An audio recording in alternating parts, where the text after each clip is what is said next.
Bom dia, me chamo Gabriele, sou cirurgiã dentista e residente no programa de residência multiprofissional em saúde da família da UF.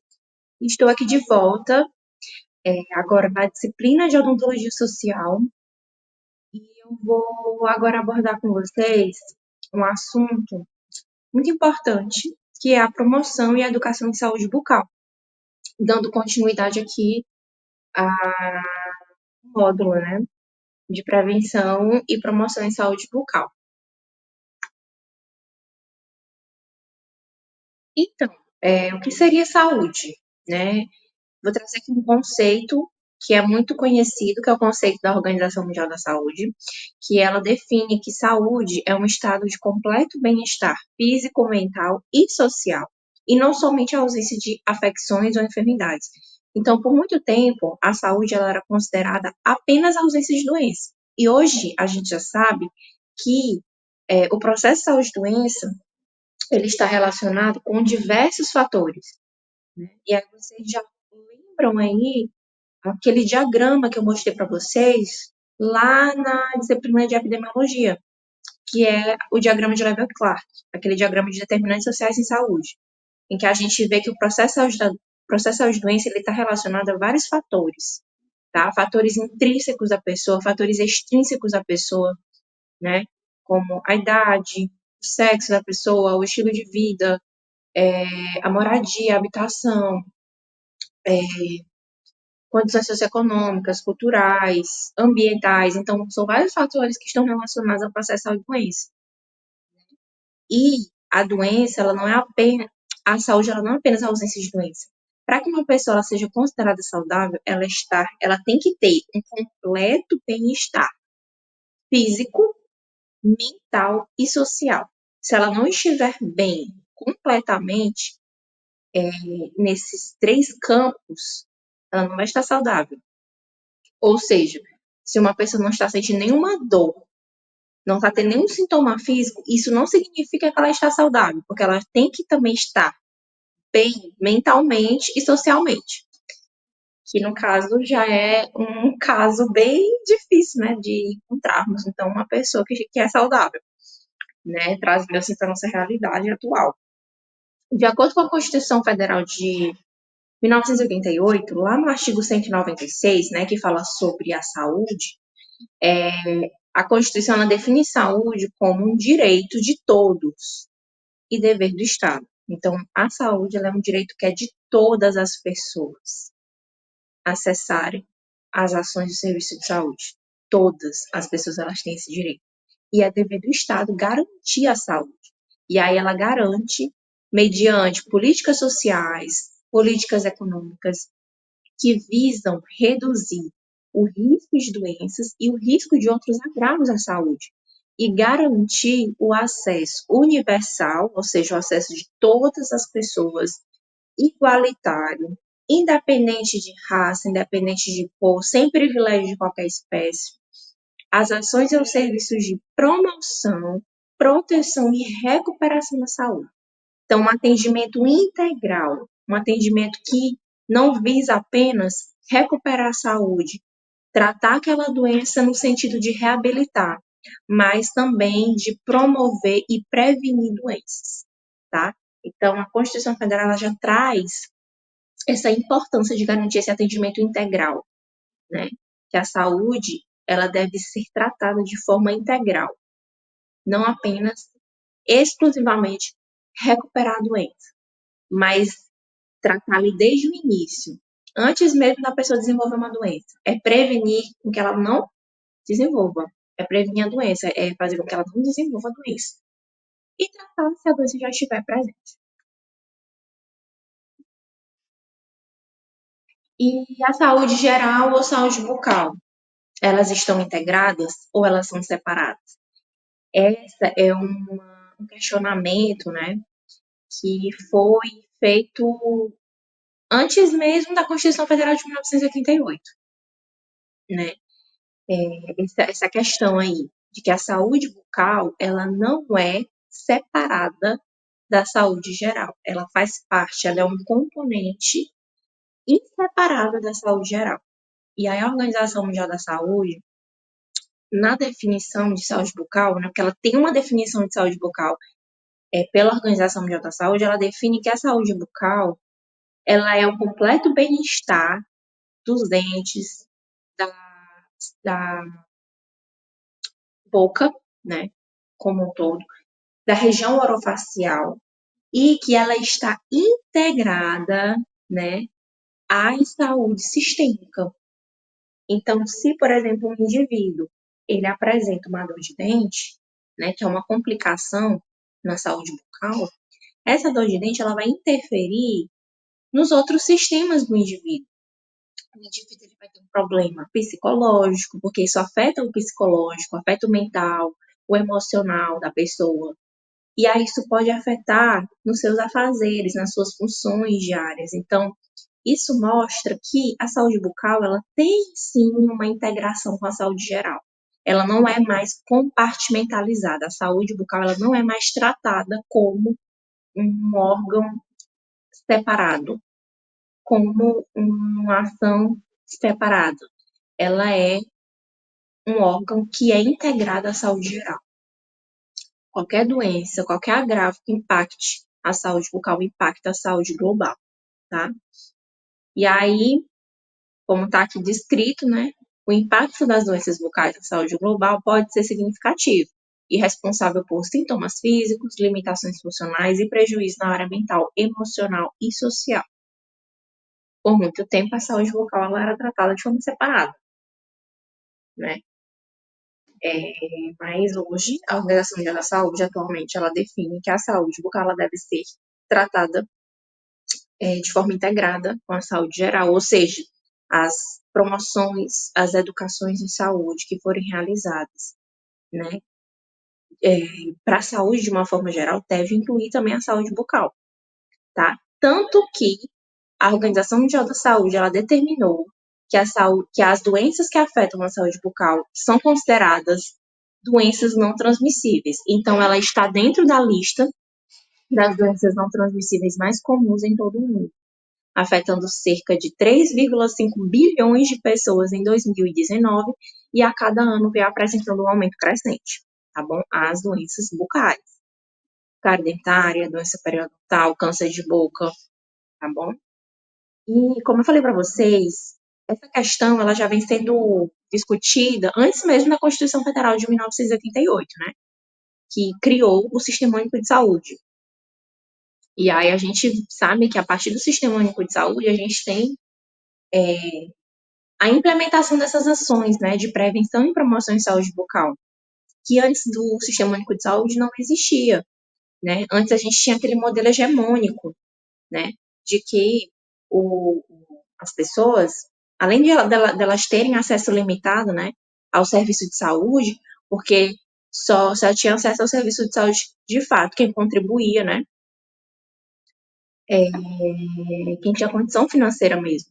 Então a saúde ela era limitada, né, antes da criação do SUS.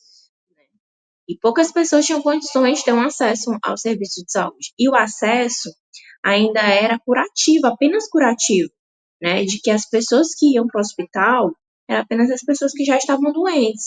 E aí era feito uma assistência apenas curativa, apenas de reabilitar a doença, né?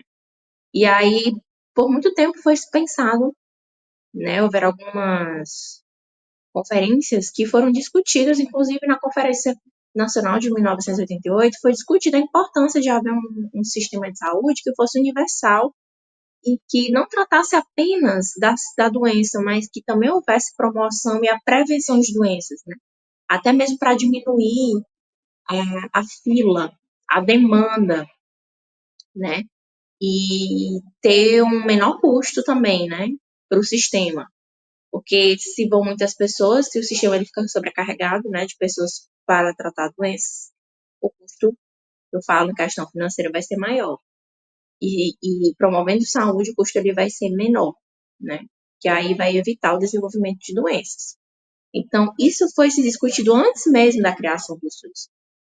E aí teve a Conferência Nacional de Saúde, que você já deve ter ouvido, lá em 1986, que foram discutidas propostas que criaram o nosso atual Sistema Único de Saúde, né? Então, em 1986, teve a Conferência Nacional de Saúde, que foi marcado pela participação popular, né? E aí lá foram discutidas a importância de criar um sistema que fosse universal, igualitário, enfim, com todos os princípios que tem um sistema único de saúde. E aí o Sistema Único de Saúde foi criado e implantado na Constituição Federal de 1988. E também nessa época teve a Conferência Nacional de Saúde Bucal. Nessa conferência foi discutido essa integração, né, de saúde bucal com saúde geral, de que a saúde bucal ela é um componente inseparável e indissociável da saúde geral. Ela é uma parte integrante da saúde geral. Não deve haver essa compartimentalização.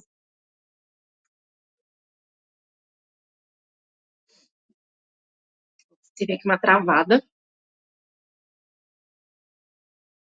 Pronto.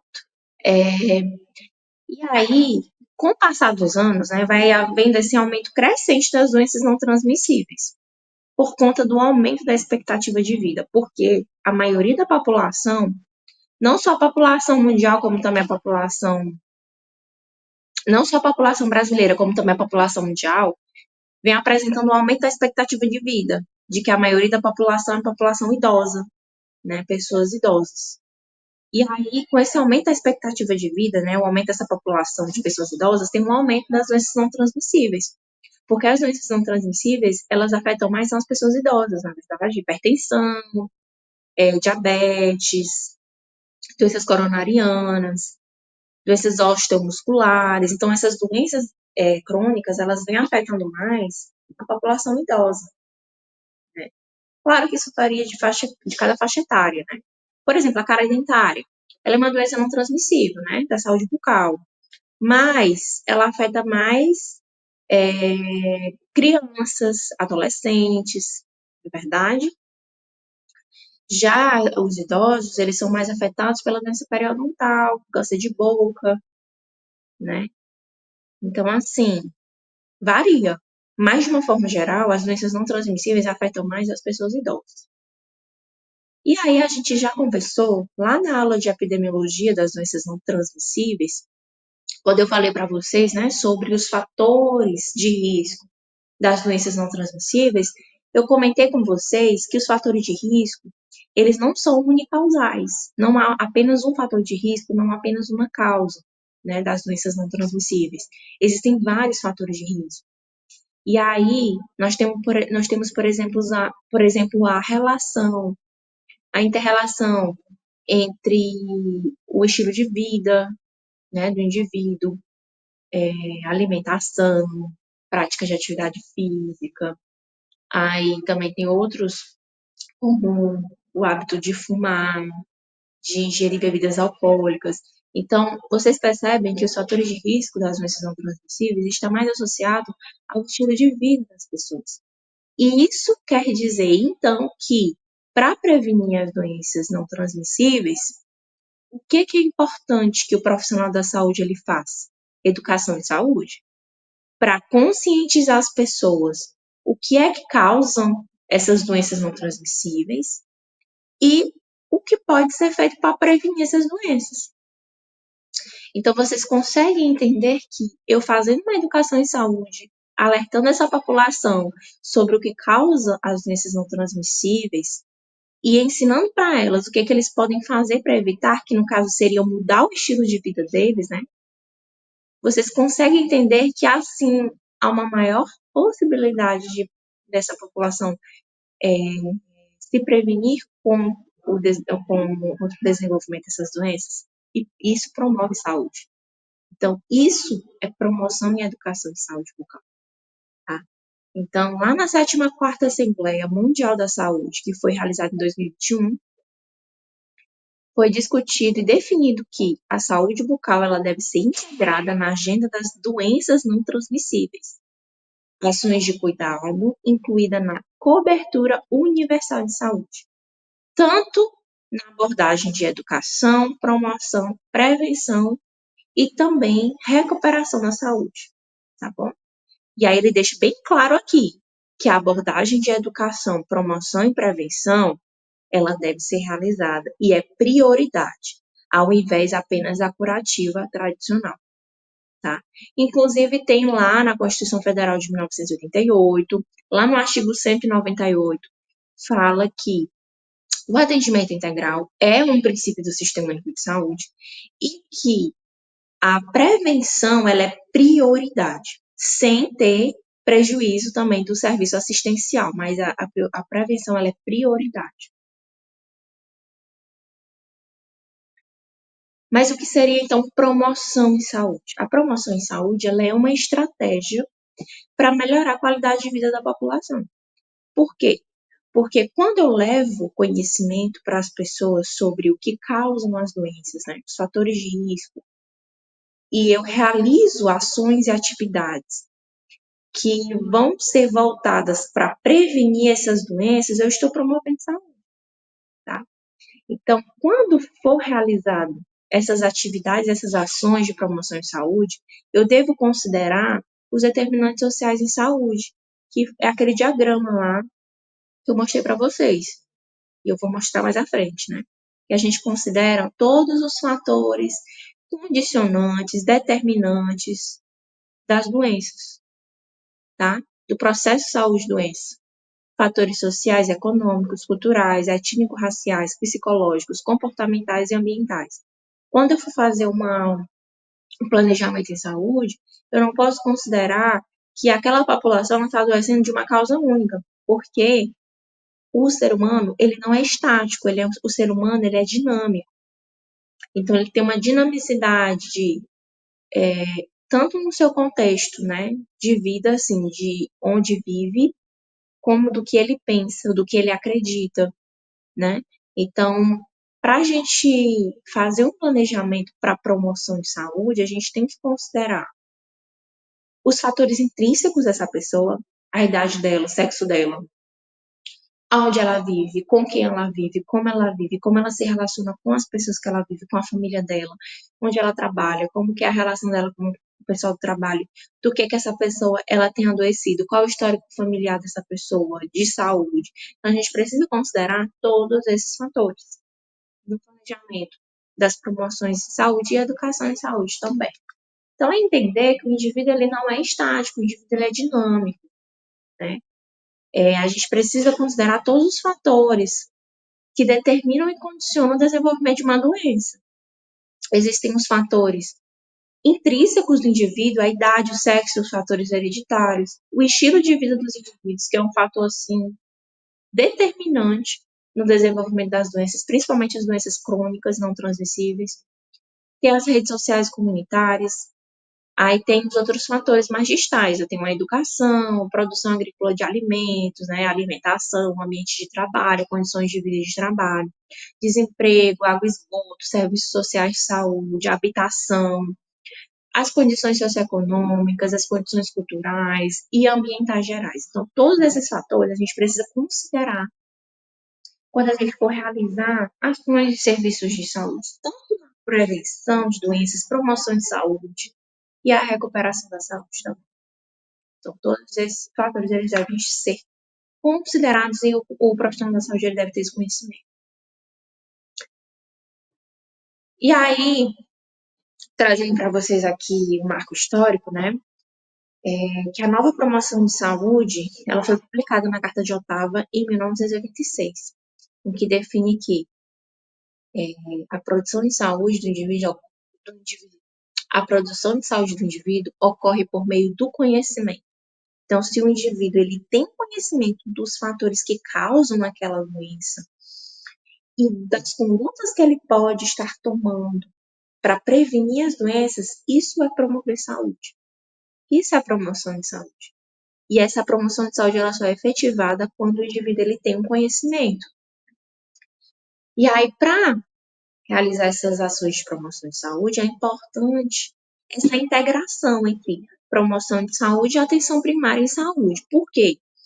Porque na atenção primária em saúde, que os profissionais da saúde, eles conseguem ter o conhecimento por meio, né, das práticas de vigilância em saúde, das demandas de saúde, das necessidades de saúde da população tal, da área descrita da unidade básica de saúde, daquela comunidade, o que é que aquela comunidade está adoecendo, do que é.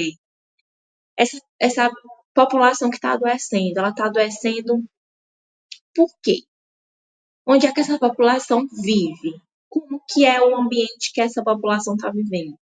Então, por meio dessas práticas de vigilância que acontecem na atenção primária, né, e também pelo próprio fato de que os profissionais da atenção primária têm as atribuições de realizar promoção em saúde, educação em saúde, e ter um vínculo mais efetivo com a população, tem essa importância de realizar promoção em saúde nesse nível de atenção, que é a atenção primária.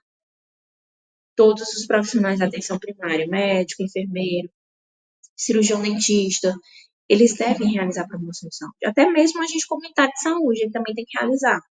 Né? Cada um tem suas atribuições específicas, mas de uma forma geral, a promoção em saúde deve ser realizada por todos os profissionais. A gente de combate a endemias também, quando ele realiza ali suas funções, o desempenho de suas funções, ele está promovendo saúde. Quando ele vai lá e identifica a fonte, né, do vetor, o que está ocasionando a doença, quando ele vai lá, de fato, para combater a, a doença, né? O problema que está ocasionando a doença, ele está promovendo saúde e levando esse conhecimento para as pessoas, tá? E aí, só para deixar mesmo vocês com conhecimento disso, em 2006 foi criada a Política Nacional, foi instituída, né? E efetivada a Política Nacional de Promoção à Saúde, que em outros anos ela foi alterada, mas ela foi criada nesse ano de 2006. E aí eu dividi a aula em 2 vezes, porque eu estou tendo uma limitação aqui com relação ao tempo de gravação, mas eu irei fazer a parte 2, tá? Que é a parte 1, e na parte 2 a gente vai conversar sobre promoção em saúde bucal.